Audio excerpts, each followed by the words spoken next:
Hello, welcome everybody. Today I wanted to do a little bit of a review on a great product I found. It's the Menards branded crabgrass preventer. I purchased this last year and put it down this past spring, and I was really impressed with the results. So I'm going to talk a little bit about this, but before we get started, I just want you guys to know I am not sponsored by Menards. I bought this crabgrass preventer with my own money, all that kind of stuff. So this is what I had found and how the product worked to share with you guys. So crabgrass preventers are extremely expensive. Sometimes a lot of them, the name brand ones, are a lot of money.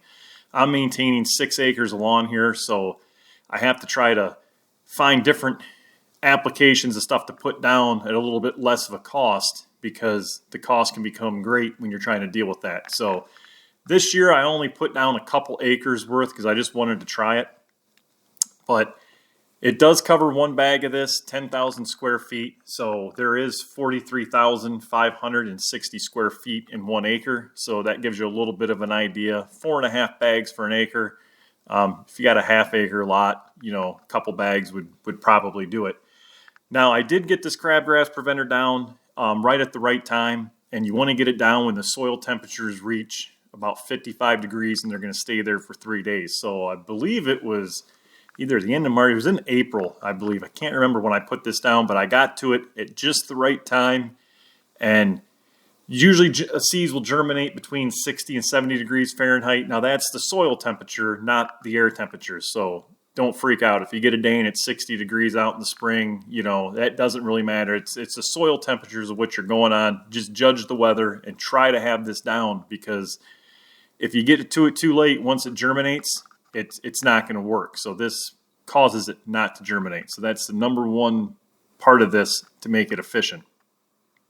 This does have fertilizer mixed in with it, and we're just going to go through here and show you some pictures. This was my lawn the year previously. This was taken right at the end of the June or in July, and I put some trenches in my front lawn. I had some water issues going on, and through the years of standing water, I was overtaken with crabgrass and probably foxtail and some other weeds. So just by judging at these pictures, you can see the yard to the right of the driveway was patchy in spots. I did not put the application down on the whole yard on that side. I only put it down where there was crabgrass spots. I'd marked them, and I sort of knew where they were. I just got some more pictures. I'm just going to scroll through here and just let you guys sort of see. You can see even with mowing, where the lawn's striped is grass, and where there's hardly any stripes at all, that was all crabgrass. My backyard on another part was totally crabgrass, and I don't have any before pictures of that, but I have an after I'll show you here. Now, when I did do these trenches, I only seeded where the trenches, where the dirt was. I did not overseed this lawn, so the results are, nothing that I overseeded or anything. It was the only spots that were seeded were where them trenches were. All right, so about the same time of the year, this last year, it was 1 year after I'd put down the application, I figured I was probably going to have to rip up this whole front yard and redo it, because it was so terrible and overgrown with crabgrass. It was just making me sick. But 1 year later, and the only thing I did, this was this Menards crabgrass preventer and turf food. There was no other fertilizer applications put on this lawn at all. I think I did spray for broadleaf weeds like dandelions before I'd taken these pictures, but I was honestly shocked at how well this crabgrass preventer actually worked. I just wasn't expecting it to have results like this. Aerial photos showing now 1 year later. I mean, it's amazing. It almost looks like I totally reseeded the whole lawn, and that wasn't the case at all. So I give this product a huge thumbs up. I'm going to be putting down more of this here in the next year to come. Probably won't do the whole lawn. I'm going to do the other spots now, knowing that it works, to try to eliminate it so I don't have to, put out the initial cost to do the whole lawn each time.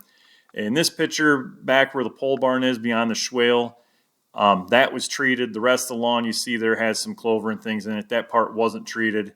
And back there beyond that swale was totally overrun by crabgrass. It was terrible. I thought I was going to have to kill everything and rip that out too.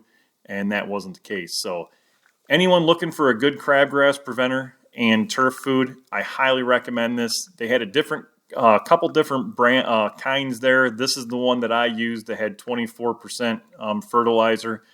They had another bag there that was more money, but I think the square footage was less on what it covered. So when you go there, just try to find, this was the best all-around square footage for the money, and it worked awesome. So anyone looking to eliminate crabgrass this next spring, go ahead and try this. I do not think you'll be disappointed at all. Hope you guys enjoyed this video and it helped. Thanks for watching.